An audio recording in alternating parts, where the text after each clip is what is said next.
After my brother's wife died, he sent his grieving kids away to focus on his new life. Years later, his new wife is adamant on making them meet their younger half-siblings. Now she calls me a bad person as I did this. Let me take you back to where this story really begins. My brother and I were once as close as two siblings could be.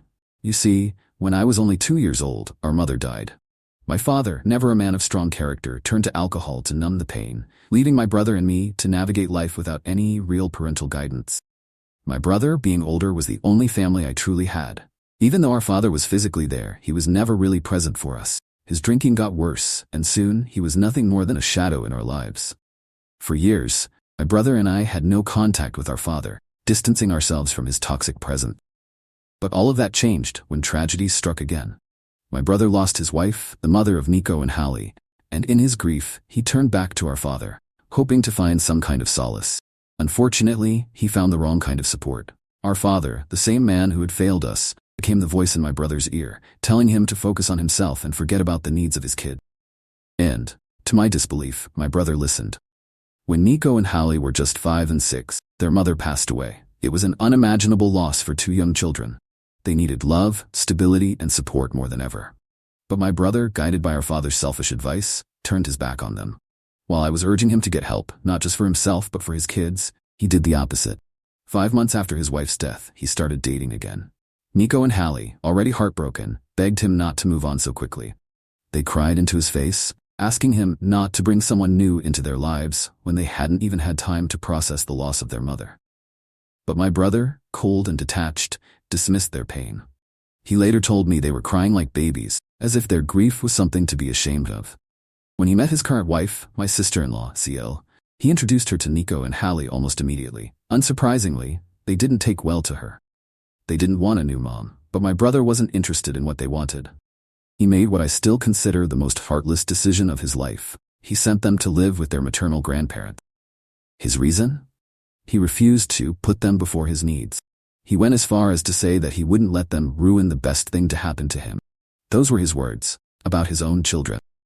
I couldn't stomach it. I distanced myself from him after that. How could I not? Felt like watching the only family I'd ever known destroy himself and the people around him.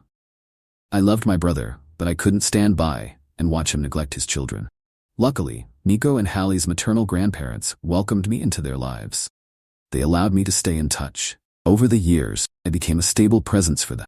Uncle they could rely on when their father abandoned them. Meanwhile, my brother and Sile moved on with their lives. They had 2 more children, both under 4 now, and they built a new family. But the wound left by their abandonment of Nico and Hallie never healed. Sile never fully understood why things turned out the way they did. He seemed to believe that the kids abandoned their father when, in truth, it was the other way around. My brother was the one who cut ties, not them. He chose his own happiness over their well-being. Over time, Nico and Hallie did what was best for them. They went to therapy. After working through their pain, they made the decision to go no contact with their father. Wasn't easy, but it was the healthiest choice for them. But, as always, my brother and Sile didn't see it that way. Recently, after our father casually mentioned Nico and Hallie in front of their younger children, Sile suddenly decided that the half-siblings should know each other. She tried reaching out to Nico and Hallie's grandparents. They wouldn't hear it. They ended the call without saying a word. Then, Sile attempted to contact Nico directly through social media, but he ignored her and blocked her. She wasn't getting the message. That's when she turned to me. She asked if I could speak to Nico and Hallie, tell them she wanted them to meet their younger sibling. I did tell them, but only as a heads up. I wanted them to be prepared for more of her attempts. Their response was clear. They had no interest in meeting the younger kids, and didn't want to reopen old wounds. I relayed this message back to Seal, hoping that would be the end of it. But she didn't stop there. After all her failed attempts, she came up with what she thought was a brilliant plan. She suggested that I should babysit her 2 young kids on a day when Nico and Hallie were planning to visit. In her mind, this would force them to meet their half-siblings, as if an ambush would magically fix years of estrangement. I couldn't believe she thought this was a good idea. I don't even know her kids. I've only seen them once. I've never been involved in my brother's new family. We're not close anymore, and yet she expected me to manipulate Nico and Hallie into meeting their half-siblings, using me as the middleman. It was absurd. Flat out refused. I told her bluntly that her scheme was ridiculous. There was no way I was going to betray Nico and Hallie like that, not after everything they've been through. Her reaction was predictable. She accused me of only caring about Nico and Hallie, of being a bad uncle to her children, and of not thinking about what was best for everyone involved. I was thinking about what was best for Nico and Hallie, who had already been through enough. I couldn't blindside them, not after they had worked so hard to heal. Thanks for watching. This situation has left me feeling conflicted between my love for my niece and nephew and the strained family dynamics. I'd love to hear what you think. How would you handle being caught in the middle of a family rift like this?